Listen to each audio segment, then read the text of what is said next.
Hey everyone, welcome to another episode of Bronco Health Talk here with the College of Health Sciences, where we talk about, just like the name says, all things health, healthcare, health sciences. These episodes, we try to keep short, brief, and concise, and so that it's a really good conversation, but we don't ask you to hang around a long time. And so we're really excited for this one today. With me here is Dr. Raissa Miller. She's an associate chair and associate professor in counselor education here at Boise State University. Counselor education is one of our graduate programs. And then I have my co-host here, Sam Butler, who's one of our health sciences students, helps to produce the show. And we also have here in the background, Danya Lusk, our communication specialist at the college, who also is a producer of the podcast. So, Raissa, thank you so much for being here today. We're really glad for this conversation that we're going to talk about depression and anxiety around the holidays. As we, quickly head into this holiday season, it's a very real thing that goes on for a lot of people. So this can, in some ways, be a hard topic, but it's also a very important topic for all of us. And so, just want to start out with this question of helping to understand what depression and anxiety is. We know that there's those two things, and maybe sometimes they can go hand in hand or or go together in terms of things that people feel and deal with. But what are the differences between those two? Yeah, well, we have whole classes about this. So I do think it's important to state right up front that there is not a singular anxiety or a singular depression. There's the clinical diagnoses that if you were to look in the diagnostic manual that mental health professionals and medical professionals use, there's those definitions.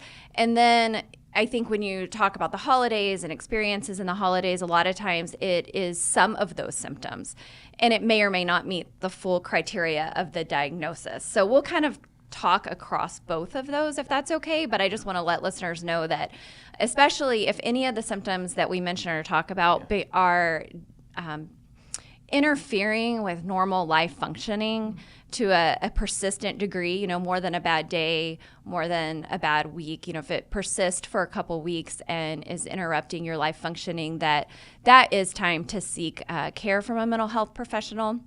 So I just kind of put that out front.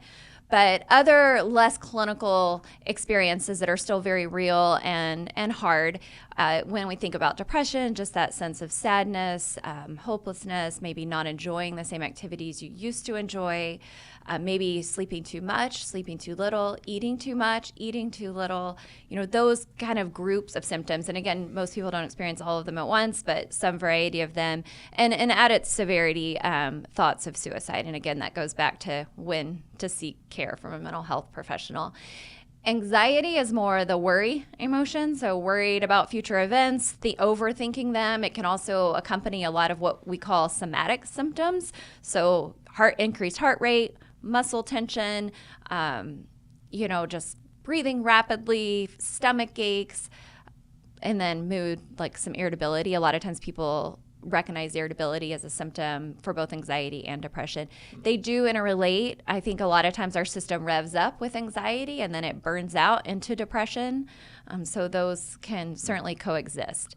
Yeah. And then around the holidays, all of those things are exacerbated because we tend to experience more stress. So whether or not you might have had pre-existing, diagnoses or experiences with depression and anxiety, you can still experience some of those symptoms because of the various factors, which we'll probably get to, that happen around the holidays. It's a helpful distinction. Yeah, I know it varies, but do you think most of it is before the holidays, during like peak holiday, or after, as we exit the holiday season? Well, there are a lot of people that experience anxiety and depression. I mean, those are two of the most common mental health conditions outside of the holiday season. I would say they do worsen during the holiday season, and not just I would say. I did a little bit of research ahead of this, and there's a statistic by the National Alliance of Mental Health, NAMI, and found that 64% of individuals living with a mental illness reported that their condition worsened around the holidays. So, yeah, I think it's safe to say that it can exist in us always, but can be worse during the holidays. There's also another more recent poll that looked broadly from the American Psychological Association that looked broadly at individuals' experiences with the holidays, and 89% of U.S. adults, so most of us, reported that there's increased stress around the holidays, which, again, I mentioned stress can exacerbate anxiety and depression. Right. It's really interesting with that because typically, like around the holidays, everything that we, I think, experience in America and maybe other parts of the world that, celebrate the holidays around this time, it's a season of joy. It's a season of peace and hope and belonging and, all of the happy feelings. So it seems a little bit ironic that people can struggle with this or that these things are heightened, right, with depression, anxiety. What do you think it is about the holiday season that tends to heighten those things? Oh, it's fresh on my mind because it's here, right? And I'm living it too, right along with everyone. So yes, this is a time that a lot of people look forward to. I mean, how many Christmas lights have we seen up on houses like before Halloween even? So there are a lot of efforts and enjoyment of the season, but let's talk about some of the factors that can contribute to stress and exacerbate anxiety and depression. One is just like the shorter days. I mean, we have a lot less light. The weather's colder, so people stay inside more. And we know from other research that being inside and not being exposed to natural light can increase symptoms of anxiety, depression. So just environmentally, and I didn't mention this earlier, but there is a subtype of depression, seasonal affective disorder, that research has been shown to kind of have some signs around changes in serotonin and melatonin and vitamin D deficiencies that are part of that seasonal kind of experience because in large part the light that we have less of. So that's like a real practical thing. But more socially, there's family dynamics. A lot of people travel home to spend time with their families or are obligated to travel home to spend time with their families. And families can be warm and fuzzy, but families can also be full of conflict. And especially, thinking about a college student age population where you're differentiating from your family of origin and maybe you've gone off to college and are kind of forming this new identity or maturing in different ways, but then you go back to your family system that will always see you as like a 17-year-old child. And so it can bring up a lot of feelings around that and individuals not knowing how to manage that conflict. I think another really big stressor is financial this time of year. People have a lot of expectations on themselves and others to buy presents, to get new outfits for the awesome parties, to buy food for those parties, and to not, feeling financial strain can really worry people in a practical way.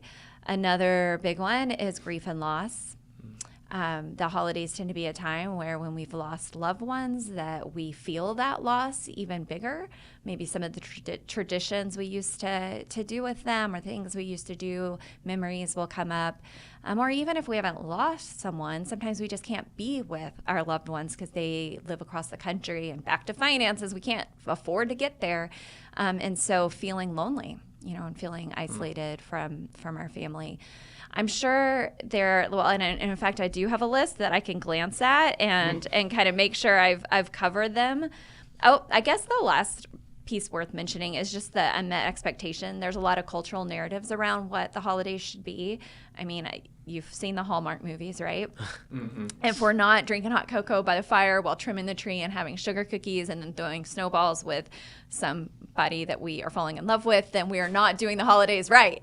And so, being able to recognize what the cultural narratives are around holiday expectations and our experience of meeting them or not meeting them and really can cause us to feel left out or like we're not doing the holidays right.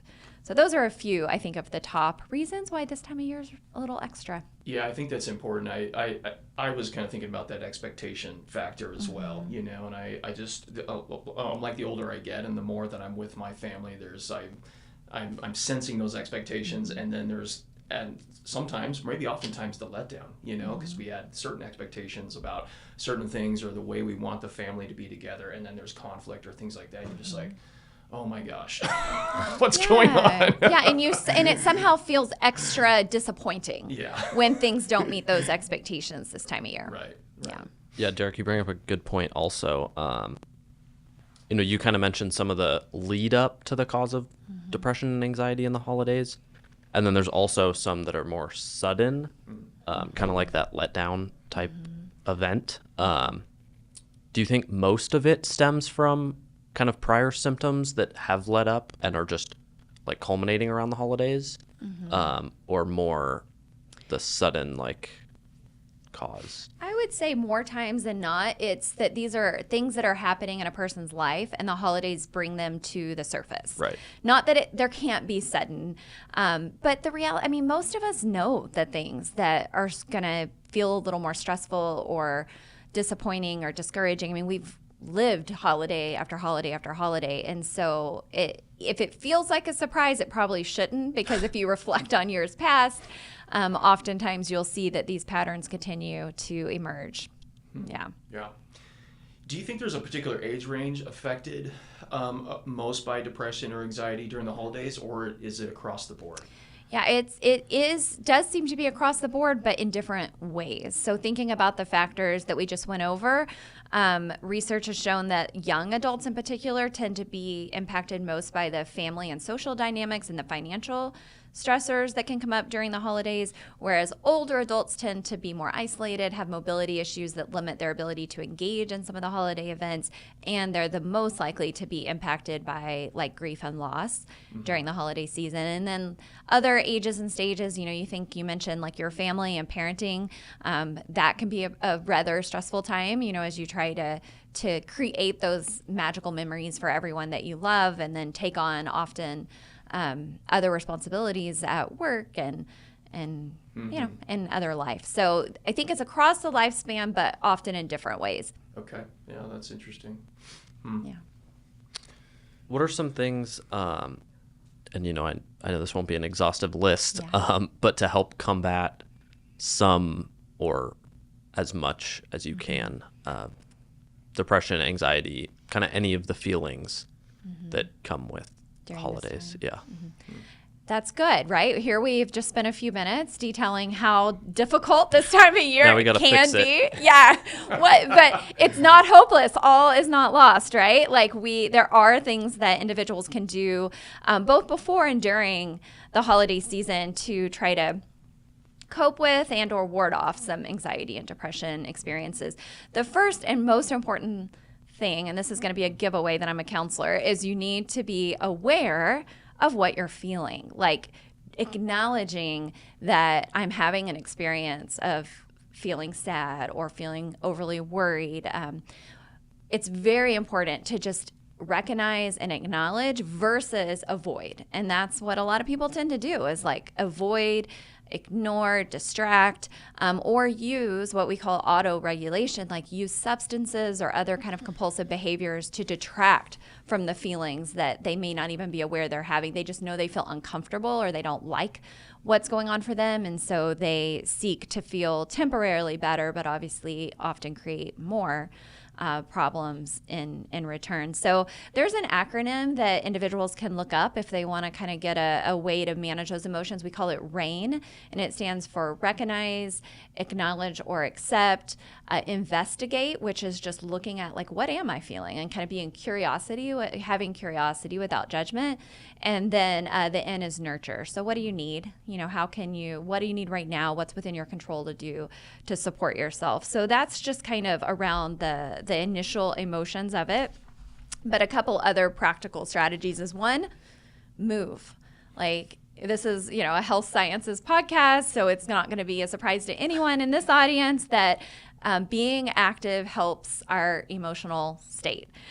So the thing I would like to say, though, and this kind of comes from my counseling Adlerian background, is sometimes we have to act our way into better feelings rather than feel our way into better actions. A lot of times people are like, I don't feel like it, so I'm not going to do it until I feel like it. And if you wait to feel like you want to do something, you might be waiting until, I don't know, like June, when the sun comes back out and it feels nice outside. So truly, like, this sounds like probably old advice, but get outside, move your body. It'll be amazing, kind of the boost that you get from that, even when you don't feel like it. And then even better, do it with others. The more that you can connect with others during this time in fun and relaxing ways, the better. Another really important point, a lot of times when we're feeling kind of sad or worried, we don't think about, oh, what can I do for someone else? But that can really help shift our mindset and emotional state as well. So look around you. Do you have neighbors, friends that need support during this time, whether it's raking leaves or putting up decorations because maybe they can't, or their community organizations? There's so much need in our community right now, from basic things like food to clothing, and there's a lot of wonderful organizations that need volunteers. So just get out there. Again, regardless of how you're feeling, just get out there and think about ways that you can contribute to others. Last but not least, plan ahead. Connect with a mental health professional before it's a crisis. See what you could do to get ahead of some of these feelings, evaluate your priorities, decide what you can let go of. A couple years ago, again, human, also experienced stress during this time of year, trying to think about what can I let go of to reduce my stress, and I decided to let go of Christmas cards, which I still kind of feel bad about because I love receiving them, I love giving them, but out of all the things, spending a day and the money and the time that goes into cards that probably just end up in someone's trash, and no one needs another picture of my family. You can see those, you can see them. Text me if you want it, right? Yeah. So I just had to think about what reasonably can I let go of, and then truly let it go. Not hold on to it thinking, oh, I really should have. I really would have wished I could have. Just truly letting it go. So I think everyone, maybe it's Christmas cards for me and completely something else for you, but thinking about what is it during the holidays that kind of contributes to your overall stress, and what of those could you let go of? That's really good. A couple of thoughts just to dovetail off that. I know someone who she gave up on Christmas cards because she was just basically look, I'm on Facebook and social media. I'm going to post a picture of my family and say, here's our family. Here's our Christmas card. Virtual Christmas card. Virtual. Yes. It takes minutes, Yes. It's easy, it's cheap.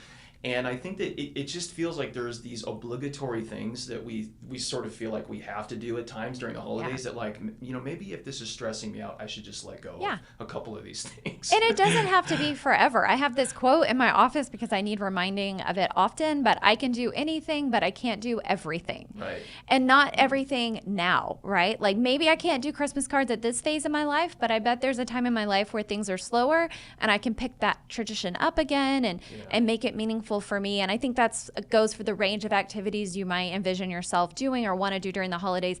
You might not be able to do it all, and not doing it this year doesn't mean you can't ever do it again. It's just you got to be real with what's going on in your life right now and pick and choose what you're going to take on. That's so good.